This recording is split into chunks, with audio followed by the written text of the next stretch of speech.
listening to Ready, Set, Go Real Estate Investing Podcast, presented by Brandon Elliott. This show will be going over all aspects of real estate investing and is intended to educate, motivate, and prepare you to take action on your first or next real estate investment. For more information, please visit BrandonElliottInvestments.com. Thank you for listening and enjoy.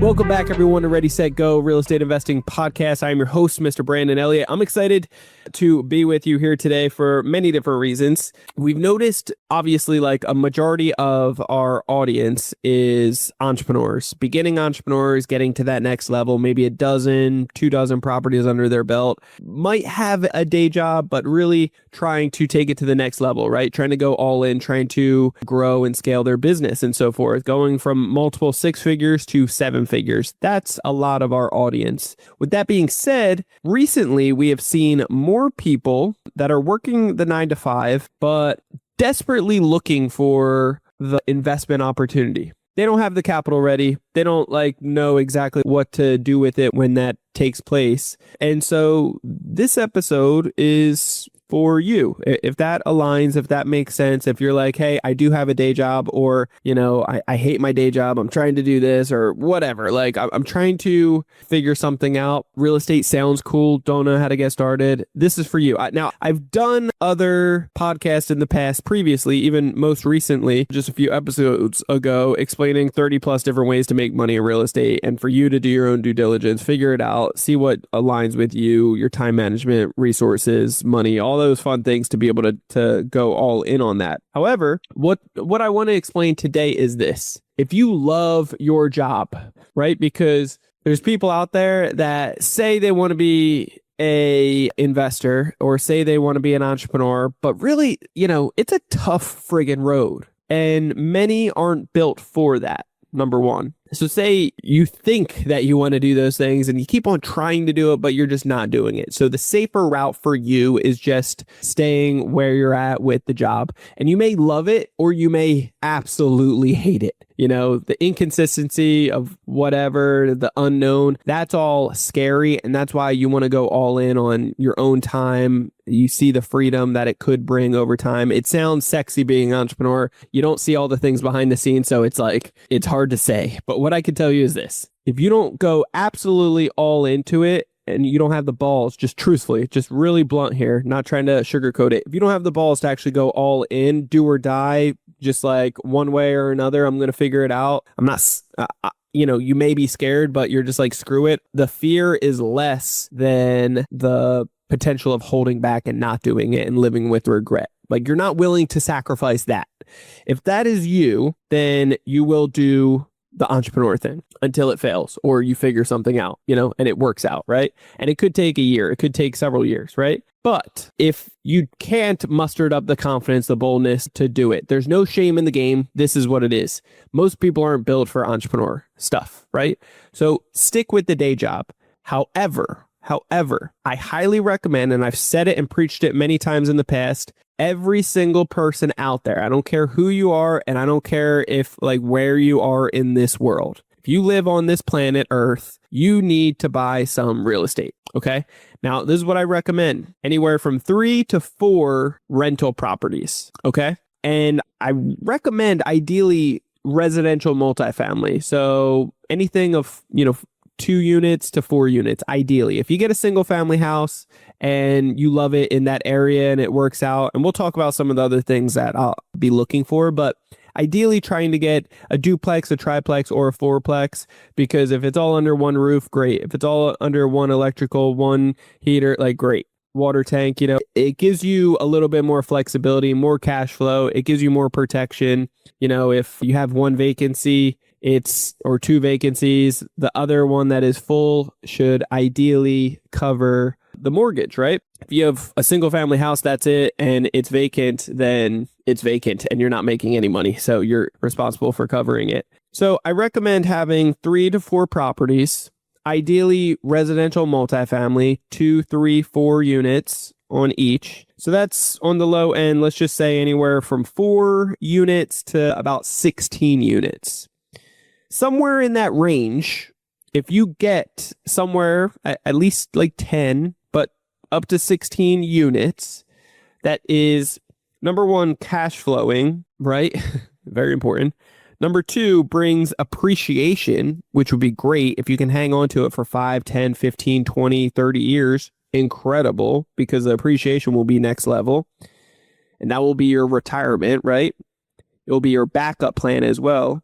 Number three, gives you some kind of tax benefits and depreciation and so forth. Like, that would be incredible.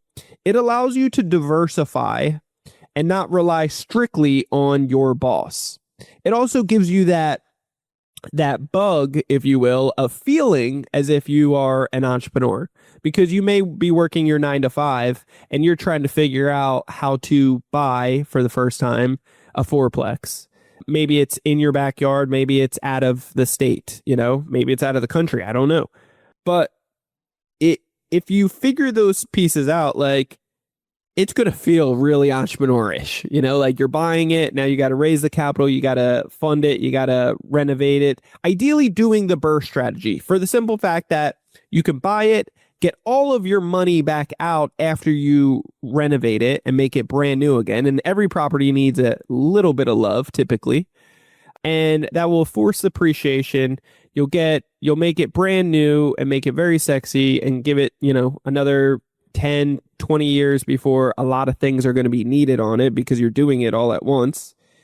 And you get the depreciation from it. You get the cost segregation. You get all these different things to be able to set you up for success. Then you set it and forget it to a certain degree of putting property management in place and getting tenants in there. And you could do Airbnb and make cash, like whatever it is. I don't know what's going to get you excited, right? Figure out the 30 plus ways to make money in real estate. But if you did some kind of burst strategy, either long-term or short-term rentals, and outsourced it to handle all of that, just doing one project maybe per year or every 2 years, it's going to set you up for so much success in the longevity of things.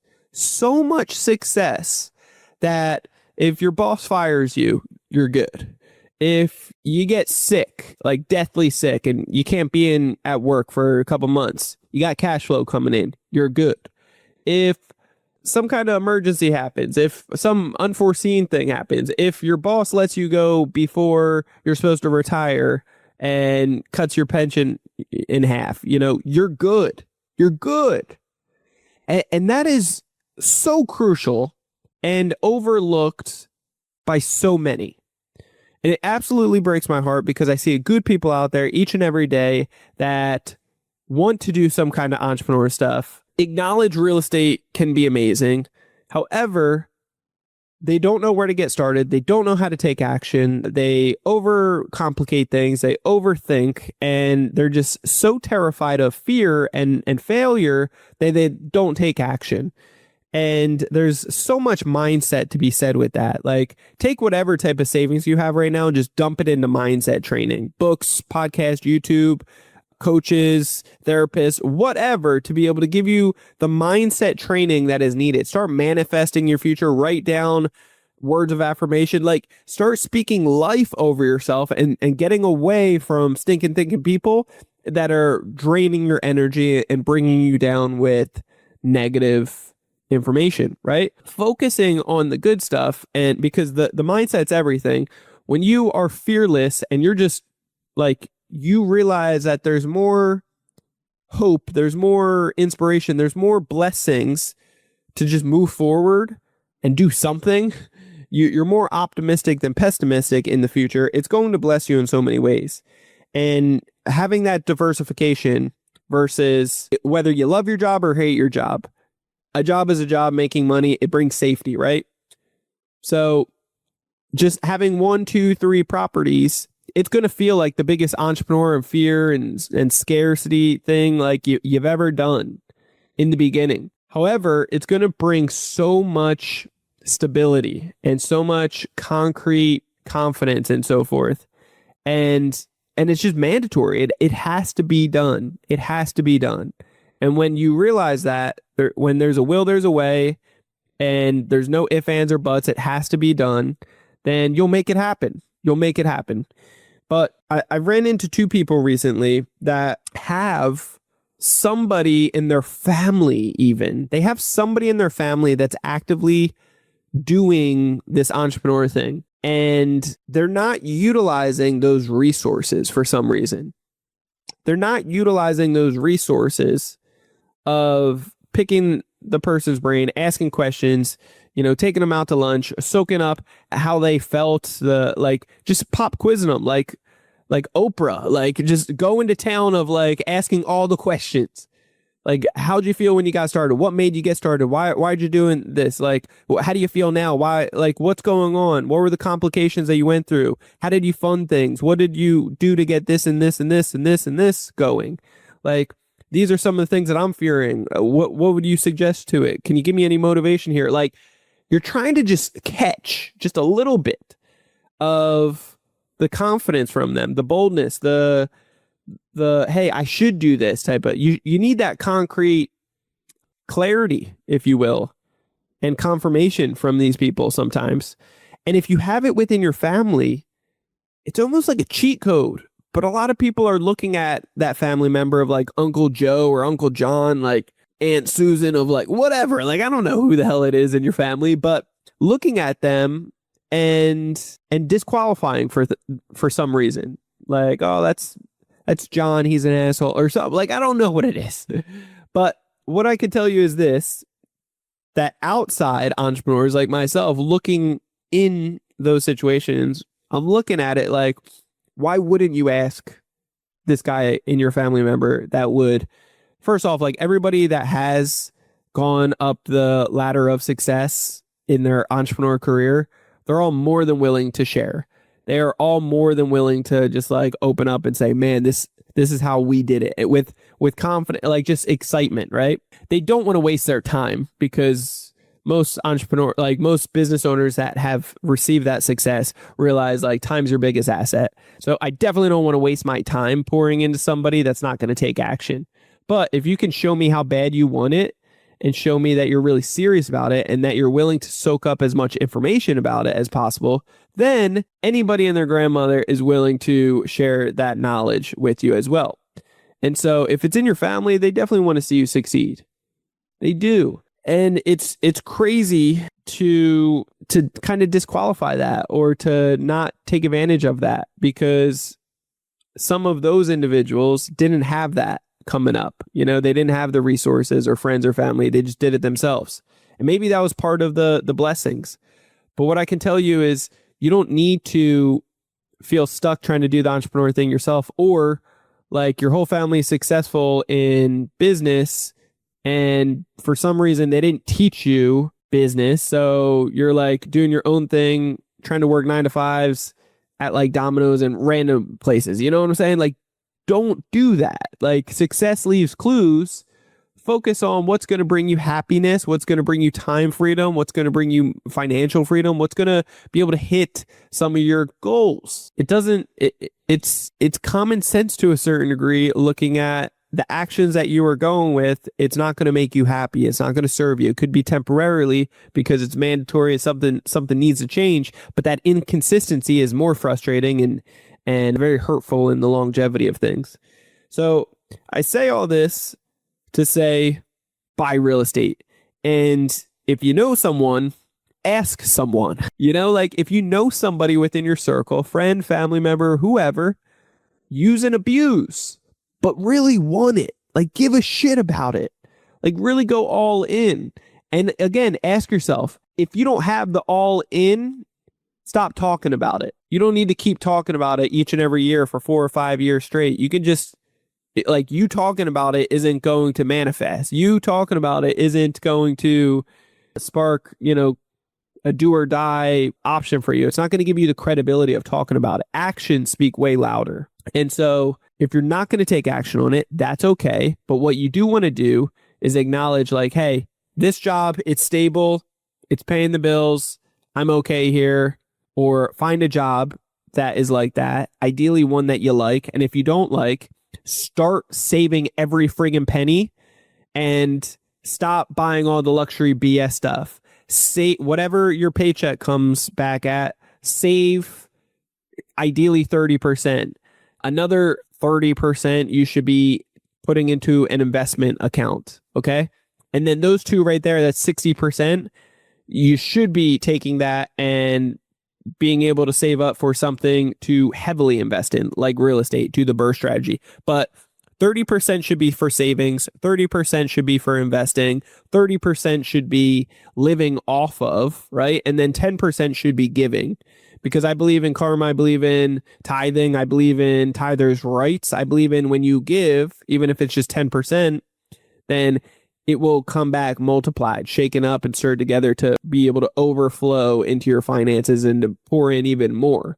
So that's what we kind of live by. 30% saving, 30% investing, 30% living off of. That's your whole lifestyle. And then 10% giving. So that the 60% from the investing and from investing and savings, a lot of people aren't using this stuff. They're living off of way more than that. They're living off the whole damn thing. Like 80, 90%, whatever's left over, they'll pay their bills. Like, you're always going to be in the rat race. You're always going to be 10 steps behind, playing defense, just trying to catch up. And it's a snowball effect going in the wrong direction. You're at the bottom of the hill getting, mauled over versus being at the top, starting with what you've already built up. Like, focus on paying yourself first, right? Get into that routine if you're not there yet. Pay yourself first. Savings, investing. If you can get 60% together for that, 30 and 30, then you can really start. You could put your investing money into even just a CD for right now, or not a CD, like a money market account where it's liquid, making 4.5%. At least you got it going right there, right? And you can move it liquid at any point. But having the money right there, now you can start looking for these real estate deals and just slow and steady. Utilize one step at a time. Like, find a realtor, find some, network with people and get some wholesalers and brokers to start sending you some deals. And when you find a good deal, then find some good contractors who's going to be able to find multiple of them to see who can bid it and give you some good quotes. And then it's one step at a time. How do you eat an elephant? One bite at a time. So just focus on the whole process and then backtrack and just do one step at a time. It's very simple. And when you do that, just taking down one property a year, but it's a fourplex. Like, you're buying it, you're renovating it, you're refinancing it after you rent it out. You get all your money back, you can stabilize it, you repeat the process. It becomes very simple over time. Very simple. At first, it's scary. At first, you're going to make mistakes. It's part of the process. It's okay. It's well worth it. You're not going to make the mistakes again. Or you may, but it's okay because it's still profitable. Like, the real estate market's going up. Like, all these things, it's going to keep taking care of you. So I just encourage every single person needs to be focusing on at least getting 3 to 4 properties. And ideally, if those 3 to 4 properties were multiplied by residential multifamily, now we're talking 4 to 16 units, right? Getting anywhere from 10 plus units, it really starts adding up. The cash flow, the protection. You can make 10 grand a month just off that. You could. And that's a 6-figure salary right there. Like, that can be huge, huge. So I don't want you to overcomplicate it any longer. I want those that aren't entrepreneurs to just accept that and be the best employee that you can. Find a place that's going to respect you, that you love the culture, that you get excited, that you fall in love with the vision. And if you're not there yet, it's okay. But buy some real estate, because I was working the dead end restaurant jobs, wasn't happy. But I had friends there. It felt good. But I wasn't happy. I was miserable. But you know what I was able to do? I paid myself first, number one, saved up 30 grand. And then after that, I used credit plus the 30 grand to be able to buy real estate. I didn't quit my job. I stayed in my job for 2 years while I built out 10 different properties, doing the BRRRR strategy. Eventually, I had more cash flow. I was making 10 grand a month. More cash flow from that than I was making per month from my restaurant job. I was only making about 3 grand a month off my restaurant jobs. And I was working 2 full-time jobs doing that. But I was buying real estate on the side with the extra couple hours I had. And so doing that, yeah, I grinded for 2 years, but eventually I was making way more money from that. And it started giving me freedom. I could start taking days off on the restaurant stuff that wasn't fulfilling. And then eventually I was able to quit that to find something that was more exciting, more passionate, So anyway, I don't have it all figured out. And I hope anybody that you listen to, you acknowledge that they don't either. So pray on this, take this information. If you're hearing this today, I believe everything happens for a reason.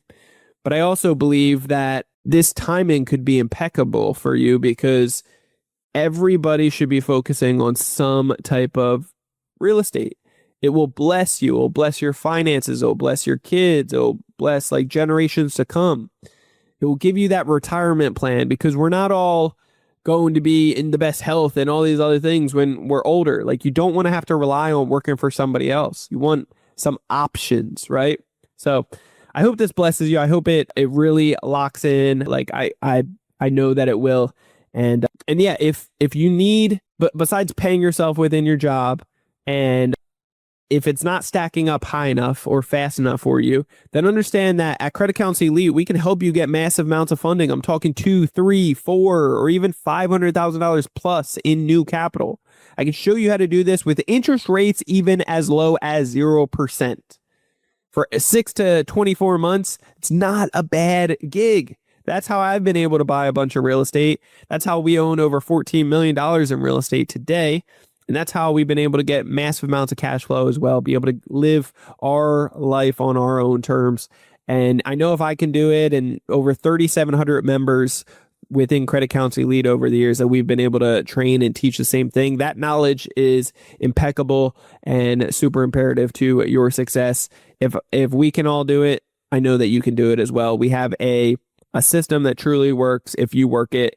All we need you to do is show up, participate, meet us halfway, and we're confident that you will succeed as well. So check out creditcounselelite.com. That's creditcounselelite.com so that we can show you the simple things that really aren't so simple, but we have simplified over many years to be able to really put the processes in place. So love you guys all so much. If you haven't already subscribed to Ready, Set, Go Real Estate Investing Podcast, what are you waiting for? Do that right now. We'll see you every single Monday when the new episode drops. Leave that 5-star review once you are done listening to a few episodes, and share this out. Tag somebody that needs to see it. We'll catch you on the next one. Till next time, guys, God bless. Thank you so much. Love you all. And we'll see you later. Peace out. This has been another episode of Ready, Set, Go Real Estate Investing Podcast, brought to you by Brandon Elliott. For more information, please visit BrandonElliottInvestments.com. Also, please don't forget to like, share, and leave a comment below. Thanks again for joining. Until next time, God bless.